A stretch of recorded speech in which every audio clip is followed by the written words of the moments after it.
ku danna subscribe domin samun sababbin shirye-shiryenmu. Sannan ku danna alamar ƙararrawa domin sanar da ku sababbin shirye-shiryenmu da zarar mun ɗora. Mun gode. Bismillahirrahmanirrahim. A'udhu billahi minash shaitanir rajim. Jama'a assalamu alaikum.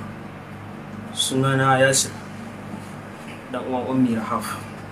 So da Allah jama'a, ina so in wasu maganganu ne guda biyu akan cewa na ji ana cewa Adamu da Ummi ta ba da butulci. Sannan kuma abu na biyu ana cewa Ummi bata da asali waye da sauransu. So ina so ne in yi maganganu akan wannan abu guda biyu.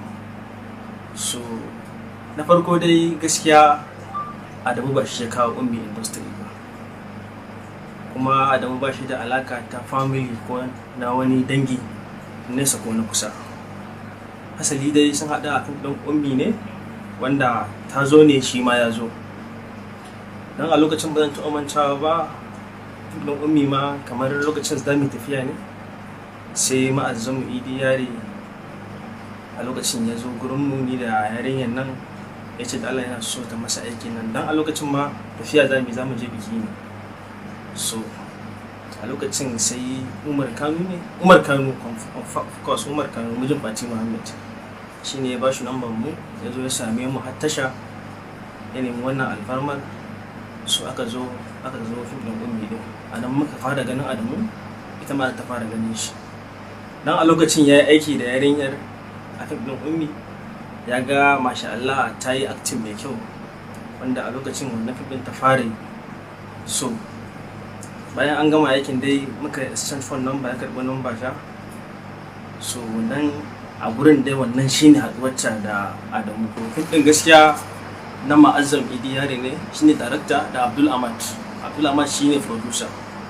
A nan suka haɗu. Bayan an gama fim ɗin ne muka exchange phone number.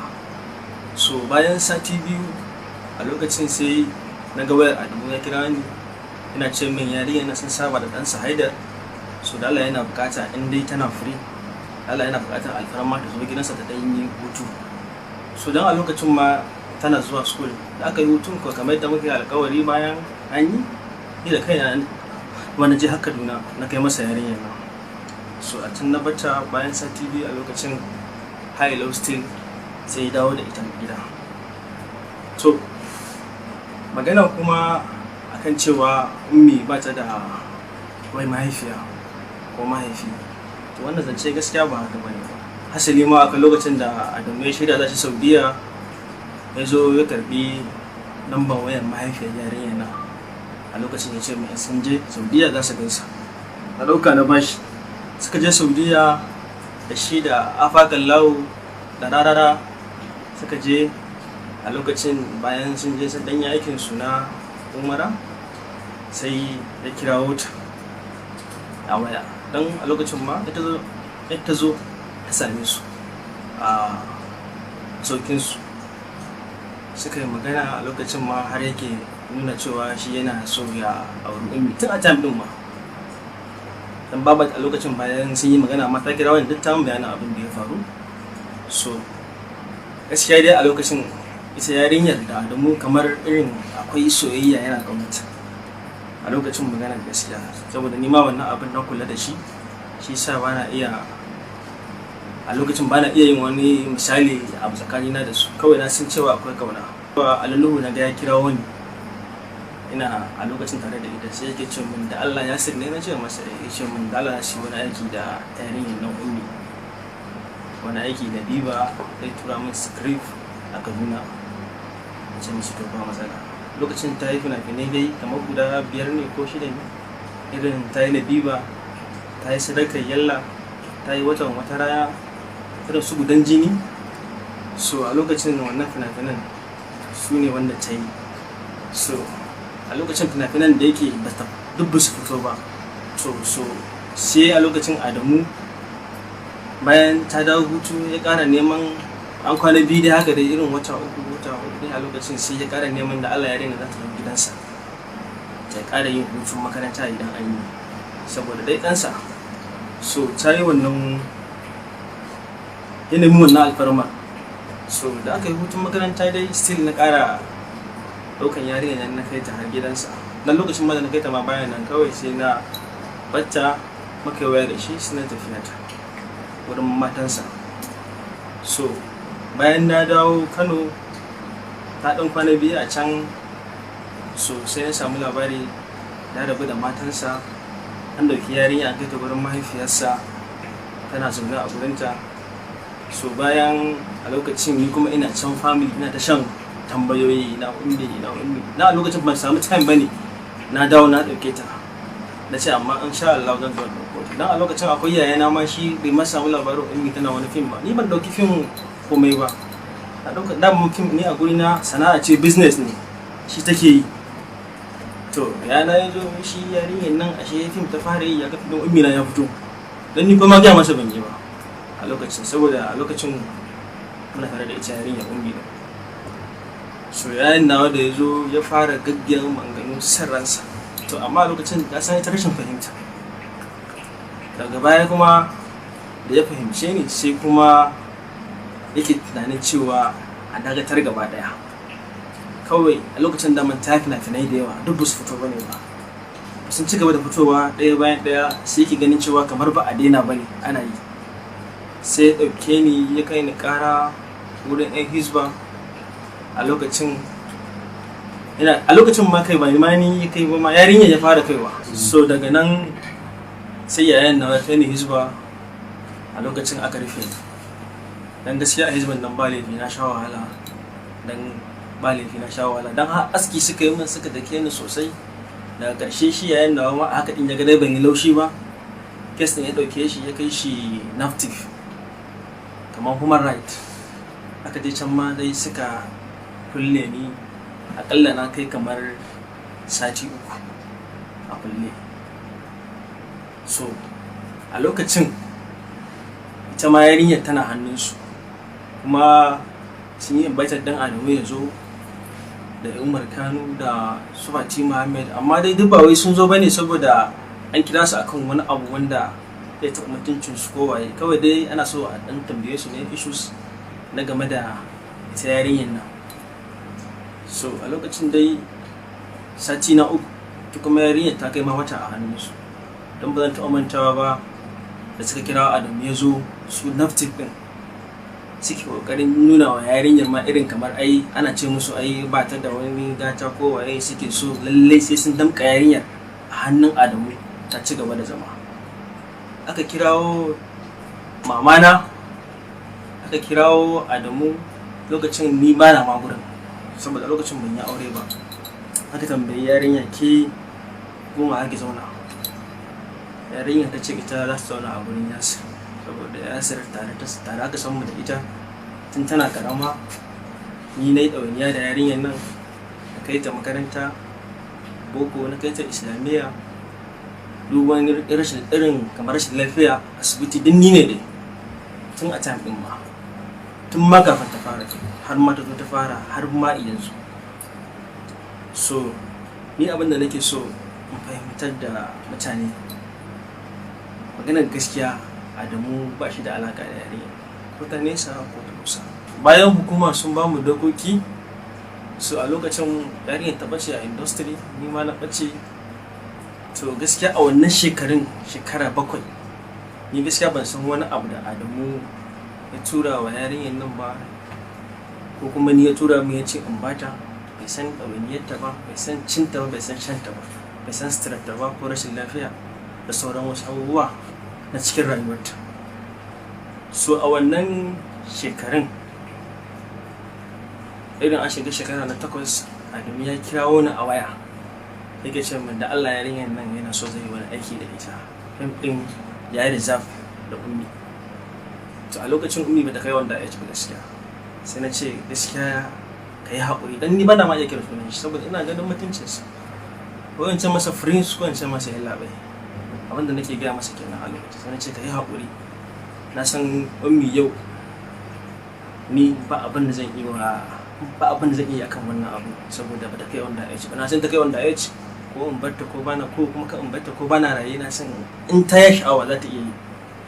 So na ba shi haƙuri dai a lokacin, ya ce min to ba matsala. So bayan kuma ha'ilau an ƙara shekara ɗaya ne sai Adamu ya kira ni akan maganar ummi still, akan ummi in bata da manema shi ina so zai aure ta.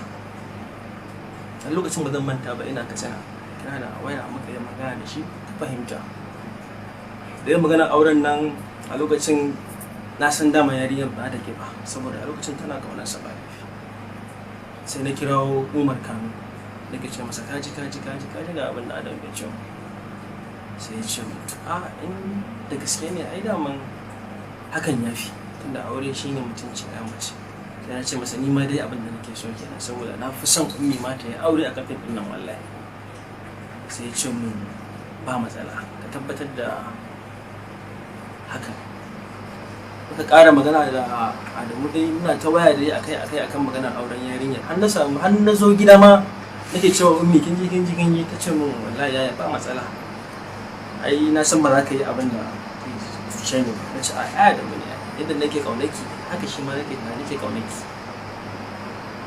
To lokacin yake ce min idan za a yi aure, in zai aure yarinyar nan ya baya buƙatar a yi fati ko a yi wani dina. Na ce to ai wannan daman duk ba shi ne aure ba, kawai dai aure ina buƙatar a sa manya a ciki, a ba da sadaki, a zo a yi aure. Sai yake ce min ba matsala, sai yake ce min mamansa za ta zo Kano, in ta zo Kano ummi za ta je, za su gaisa, za kuma su yi wasu maganganu wanda ni a lokacin ma ban san me suke ba. So lokacin mai still ina Katsina, sai ummi na kirawo maman ma a waya. Lokacin ma ba waya a hannun ummi, na kira maman ma a waya, na ce ta bani ummi, ta bani ita. Na gaya mata kin ji za ki je can gurin mahaifiyar Adamu, amma kake je ki kadai, ki dauki Hafsa yayin ki sai ku je tare. So sai ta dauki Hafsa suka tafi. Bayan sun je ban san dai me suka tattauna ba. Bayan sun dawo muka ƙara waya da shi, yake ce min ai ta je sun gaisa da mama. So da Allah yana buƙatar a yi abin nan a sa rana. Mun ce mai ba matsala, ai kai abin yana wurinka, saboda na san cewa ba za ka tusa yarinyar nan ba, kuma ina muku fatan alkhairi. So ni dai a lokacin Adamu mun gama magana da shi akan cewa zai turo manyansa, dan har manya na ma na gaya wani makaina wanda suke matsayin iyaye a gurin mu, daga ni har yarinya. Na lokacin dan a time din ba zan iya karɓar manyansa ba a lokacin. Ni na gaya mahaifina da mahaifiyata suka ce ba matsala, Allah ya kawo su. Maganar mu ta ƙarshe kenan akan zai turo manyansa. Mun sa lokaci da shi, lokacin ya zo Adamu bai kirawo ni ba, ban kuma ga manyansa ba. Da dai har zan kirawo shi, so dai ban kirawo shi ba dai gaskiya. Kirawo shi ba sai da aka kai sati ɗaya, sati biyu, sai ya ɗauki waya na kirawo Adamu. Wannan miss call biyu bai daga ba. So sai na rabu da shi, ban ƙara ce masa komai ba. So ni dai bai ce min yarinyar nan ya fasa auren ba, da kuma ce min za a yi auren ba. Ban ƙara jinsa kwata-kwata. Na rabu da shi dai ba mu ƙara sa shi a idan mu ba daga ni har yarinya.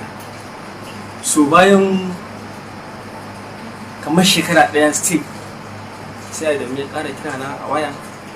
Dan ban ta wancewa ma yarinyar ta tafi biki Guma, ita da family ana biki a can.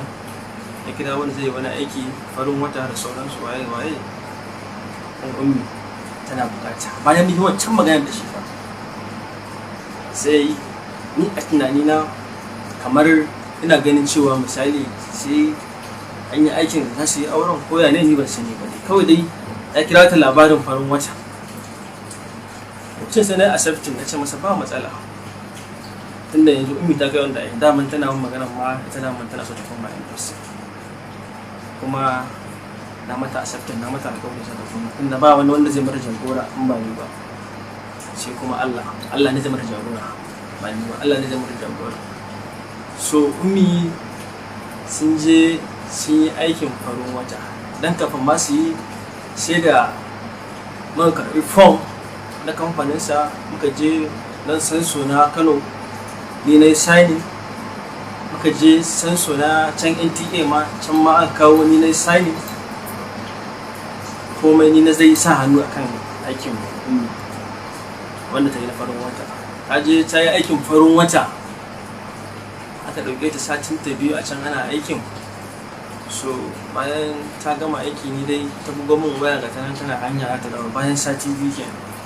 Ta dawo da kuɗin aiki naira 35,000 ta zo min da su gida ta ce min wai gashi nan da abin da ya samu na aikin ta 15,000 na aikin farin wata wanda a gaban ya bata. Ta ce min kuma 20,000 gashi nan akwai wani ko yaran sa ne wani sammani wanda kwanaki ma hotunan suka ta yawo da yarinya ana cewa ta yi aure akan daman ba aure bane hoto ne na fastar waka da suka yi.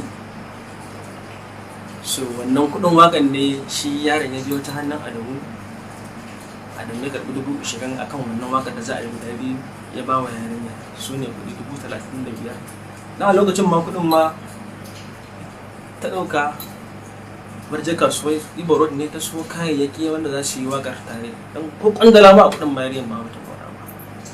So ni dai abinda nake so in nuna wa mutane da ake ta kalma guda daya akan yarinyar nan butulci. To ni dai a iya tunani na ban ga wani abin butulci a nan ba. Ana ta maganar butulci. So ni gaskiya wannan abin ya taba ni sosai, ya taba min zuciyata saboda ni a iya tunani na a cikin shekara 13 nan yarinyar take rayuwa tare da ni da ita, bai san cinta ba, bai san shanta ba, bai san suturarta ba, bai san rashin lafiyar ta ba, bai san komai nata ba. So dan Allah jama'a a iya ni tunani na tsakanin shi da yarinyar nan waye wanda butulci. Saboda ni a iya tunani na wallahi ban taba tunanin zan fito ma ni in yi magana ba. Saboda ni har yanzu mutumin nan a zuciyata da sauran mutuncinsa, ita kanta yarinyar ita ma haka. To saboda haka ni abin da yasa na fito yin magana, na ji mutane ne kala suna ta cewa yarinyar nan wai butulce. Abubuwan sun taba ni sosai gaskiya yadda ba ga wallahi.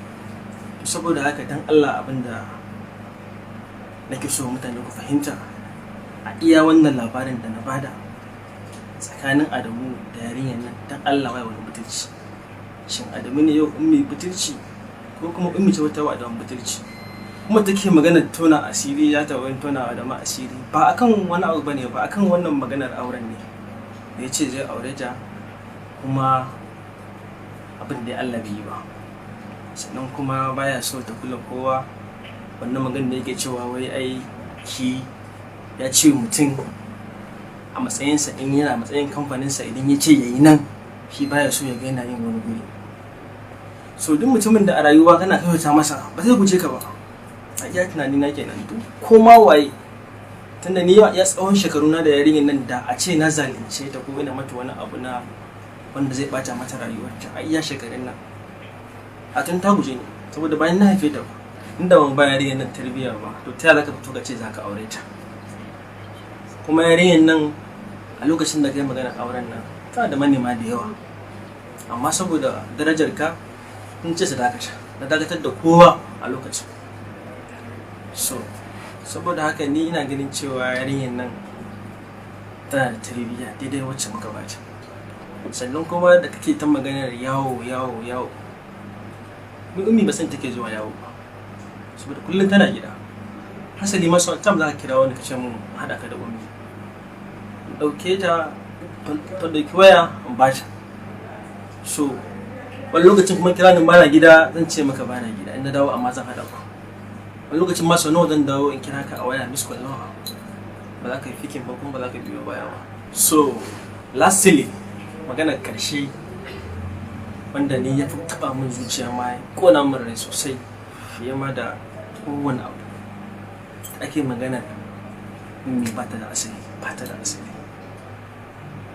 So ummi tana da asali domin Adamu kai ka je ka ga iyayen yarinya da za ka tafi Saudiya, na ɗauki lambar wayan mahaifiyarta na baka ka ganta da kai da afakan lahu da rarara kun je kun gaisa da ita, ta zo kun gaisa a lokacin muhammad maganar auren ummi kai mata a time din ba.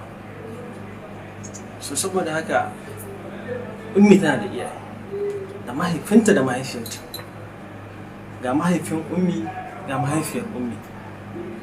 So kaga bayan lokacin ka dawo daga Saudiya ma ka zo har family house mu, kai da Tahir Fage da Abu Sarki ka zo ka ga yadda kaman maman mu har gida. Dan Allah jama'a ku yi mana adalci, me ya abin butulci a nan a cikin wannan magana da na faɗa. Dan Allah gaba daya, idan akwai wacce ne ma ƙarya Allah ya saka ma, idan kuma akwai wacce ne ma sharri ka fito ƙarya ta.